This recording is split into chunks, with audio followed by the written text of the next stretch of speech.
那我们的后面的来的客人看到我们的店经常在整，有没有？经常在整理有没有？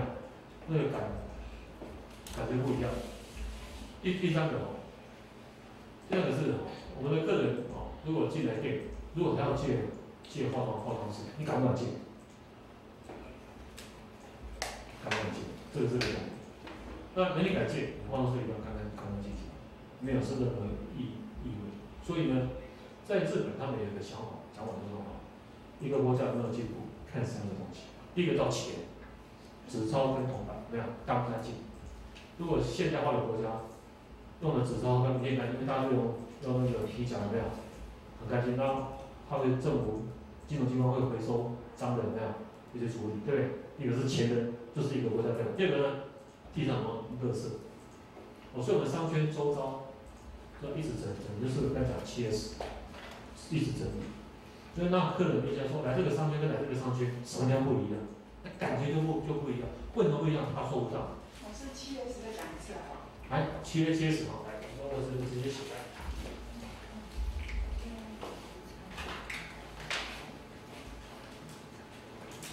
7S 来，这个叫整理，整顿，清洁。清扫，那个叫教，1、2、3、4，然后再加上这个鼓励跟习惯。这个 S 是日文这个发音，日文叫 say 说 skate， 这个是习干修干，这是日文。那这东西其实这个是制造业、服务业也是可以用。好，所以这个3个重点第一个钱，对不对？第二个垃圾，这里一定要已经要把它怎么样处理好。第三个呢，化妆师。你看日本的公共化妆师饭店也好，饭店不要讲，百货公司、我们的车站非常干净，一直在整理，有没有？他那个清洁是一直在整理，有没有？所以这就是进步的地方。那如果说我们的店，如果说我们的化妆师改回家用，干净，印象就不一样。那很多店家说拍死，不给他用。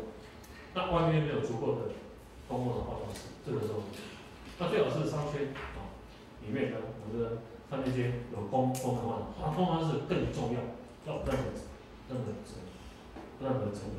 再整理，变成一个指标。所以这3个东西，一个国家的进步，这3个指标大概就可以看得出来。这样的话，顾客就愿意喜欢到我们的店里面。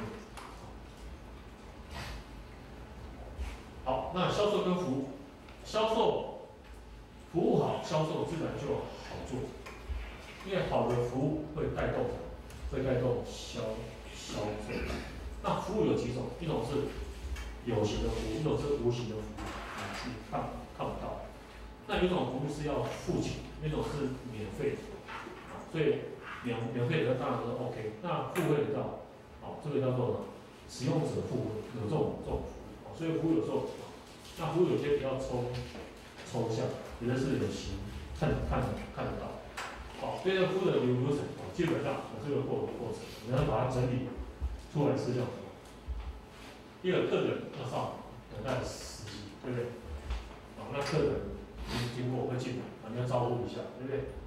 招呼不要紧盯着，又不是打篮球，紧迫盯着，对不对？有时踢足球要去抢球，对不对？好，那客人接近，那接近以后呢，你就知道说他要什么，看他的眼神，大概他在看东西，他就知道。好，那这个顾客的心理，你就提出客人要什么东西，你可以提出服务，你能做什么，帮助他。那如果需要的话，做产品的说明跟服务。这说明服务这要专业，绝对不能胡扯，要专有的东西，知道吗？这个在销售里面的贩卖的技巧，还有叫商品知识。因为你要卖产品，还要卖服务，你要很好的一个说明，让他能够怎么样接受。好，接下来呢，再强调你的卖点跟特色，那你会比较这跟什么不同，所以它会比较价格。那那我刚才讲过，价值跟价格那个重要，价值是重要啊。那我先举个例子，那个王品的带生意，他讲过的情况。我刚除了讲这三个这个顾客大于自我，对不对？领导大于管理，对，策略大于技术。他还有讲一句话，他说他的店的理念东西要怎么样？好吃。那我们可以说好用也是，这是第一个。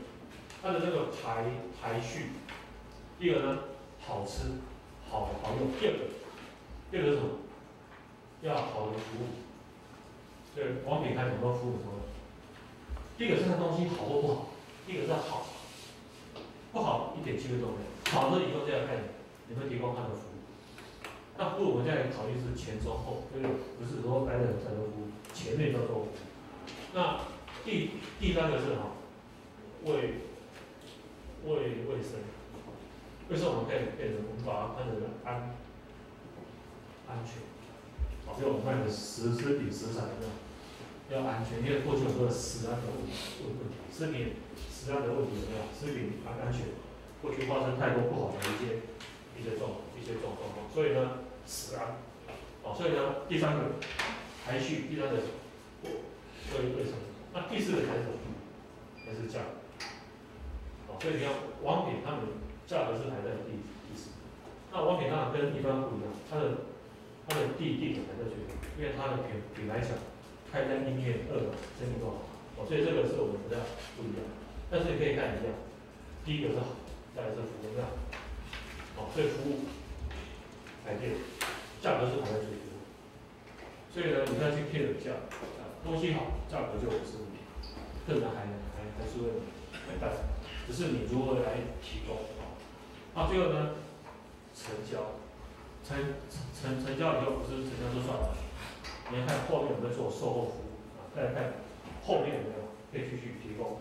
做生意不要只做一次，对不对？还有后面的延续性，他还会repeat 重复来购买，或者是介绍客人，或者是他要买他用电话还是用 mail 过来说能不能帮我做宅配？这样都可以。所以他干嘛在讨还他？因为他第一次来是顺路看到。他觉得不错，后面就是靠对。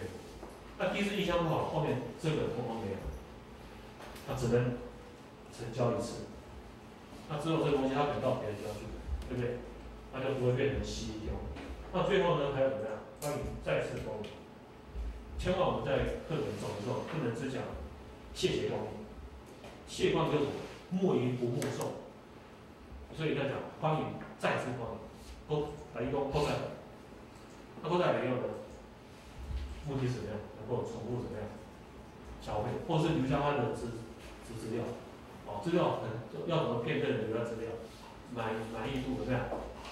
满意度我们不能让他填地址什么，这不能知道，那不行。信也好，手机对不对？手机还有 mail， 那就可以信很多资料，对不对？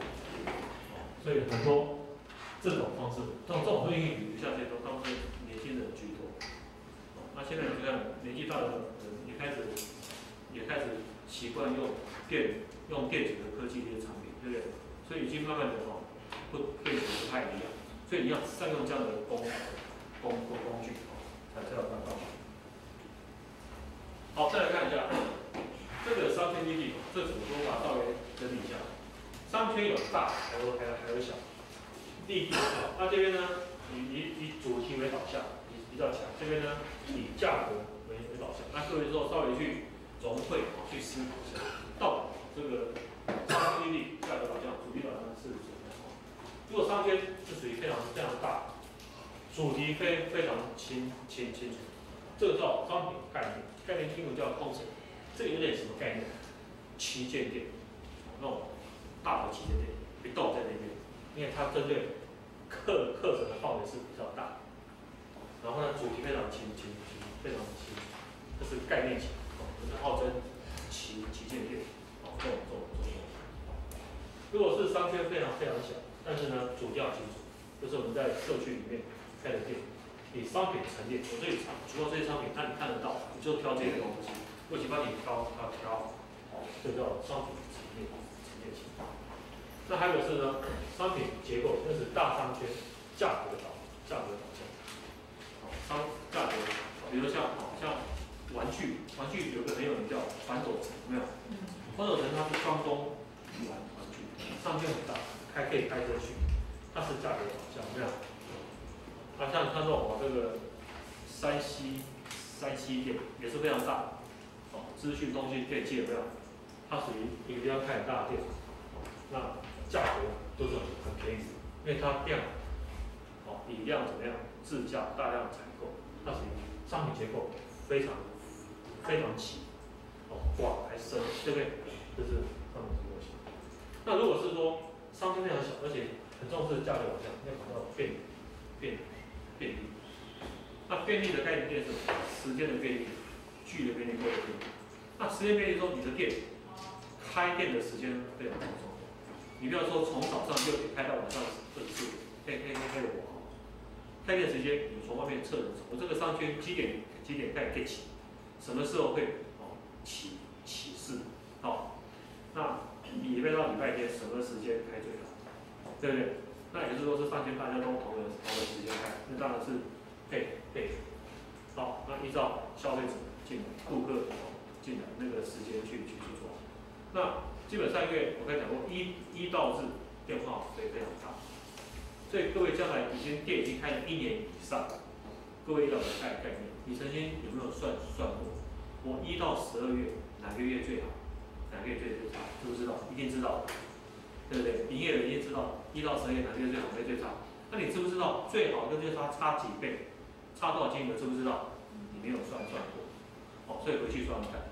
接下来算1年有几周？52周。那你有没有算过？1到52周，今天是第几周？你拿那个手机按一按就有今天是第几周，对不对？那你知不知道你的店1年52周哪一周最好，哪一周最差？知不知道？你也不知道，你要赶快去查。那最高那周跟最低周差几倍？差多少金额？有没有去算过？没有。好，再来抓一个。你知道你的店哪一天业绩最高，哪一天最差？有没有？几月几号？那去年跟前年跟今年是不是同个日子？绝对不会，因为星期几不一样。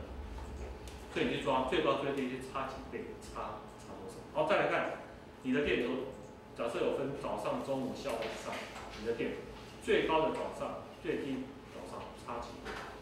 是什么时候？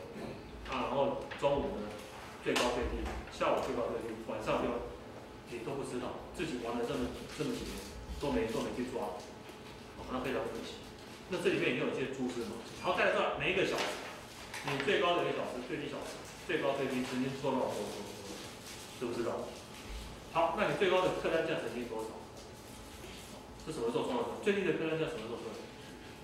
我举个例子，我自己的经历，以前我在业界从现场一直上来，我在便利商店干店长，我的店台北市和平东路泰富店，我最高纪录，我在6月要调回公司时，最高纪录有一天我的业绩一般都是冬天8万多块单，那夏天大概12万多看。